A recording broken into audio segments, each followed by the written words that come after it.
મારું નામ કાવ્યા છે. હું ખૂબ જ સુંદર છું. હું એક મધ્યમ વર્ગની સરળ જીવન જીવનારી છોકરી છું. મારા જીવનમાં બધું સામાન્ય હતું. મમ્મી પપ્પા, બે ભાઈઓ અને મારી પોતાનું નાનું ઘર. મેં હમણાં જ અભ્યાસ પૂરો કર્યો હતો અને મારી ઉંમર પણ મોટી થઈ ગઈ હતી. એટલા ઘરના લોકોએ મારા લગ્ન માટે સંબંધ જોવાનું શરૂ કર્યું. એક દિવસ મારા માટે ખૂબ જ સારો સંબંધ આવ્યો. છોકરાનું નામ વિકાસ હતું. તે ખૂબ જ સરસ દેખાવનો અને સફળ બિઝનેસમેન હતો. પણ તેને માતા પિતા નહોતા. તે એકલો રહેતો.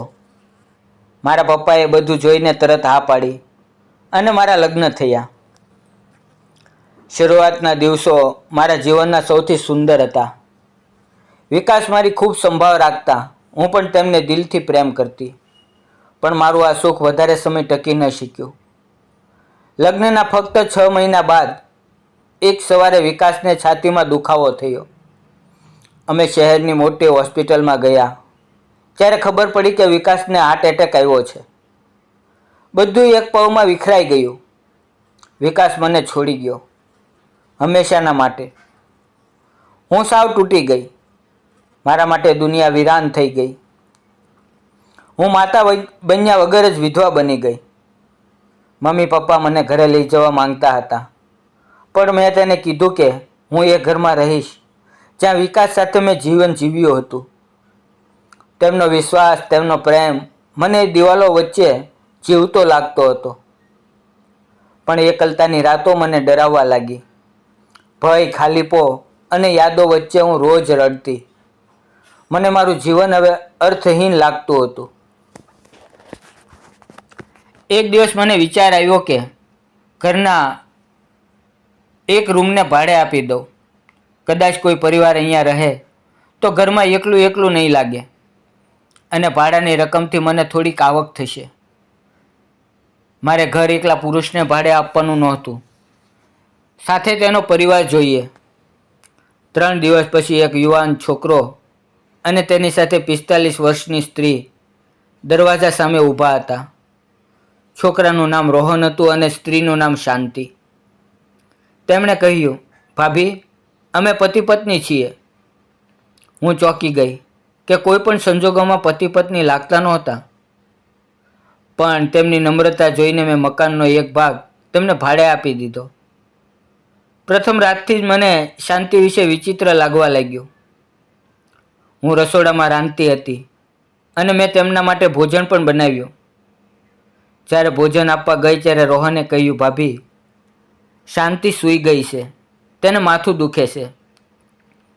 જેમ જેમ દિવસો વીતતા ગયા, રાત્રે વિચિત્ર અવાજો આવવા લાગ્યા, જેમ કે કોઈ સ્ત્રી દુઃખથી સીંચો પાડતી હોય. મેં મારા કાન બંધ કર્યા, પણ અવાજ મારા મગજમાં ઘૂસી ગયો. શાંતિ રોજ સાંજે બોલતી. મને ભય લાગી રહ્યો હતો. એક રાત્રે હું ત્યાં ગઈ તો શાંતિ રડતી હતી. મને જોઈને તે કહેવા લાગી, ભાભી, મારું કોઈ નથી. રોહનને હવે હું ગમતી નથી. એની નજરમાં હું કદી પસંદ નથી, એ કહેતી ગઈ. ભાભી, તેને મારા રૂપથી શરમ આવે છે. તે મારા ઉપર શંકા કરે છે. હવે હું તૂટી ગઈ છું. શાંતિમાં મને મારી જેમ એકલી તૂટેલી સ્ત્રી દેખાય. પણ બીજે દિવસે રોહન મને મળ્યો. મેં રોહનને ઊભો રાખ્યો અને બધી વાત કરી. ત્યારે રોહને કહ્યું, ભાભી, શાંતિ માનસિક રીતે બીમાર છે. લોકો સમજે છે કે તે પાગલ છે. મેં તેને બચાવવા માટે તેની સાથે લગ્ન કર્યા, મારા ઘરના બધાને છોડીને. હવે હું મૂંઝાઈ ગઈ. બંનેના વક્તવ્યો અલગ હતા. બંનેના હૃદયમાં દુઃખ હતું. હવે કોણ સાચું હતું?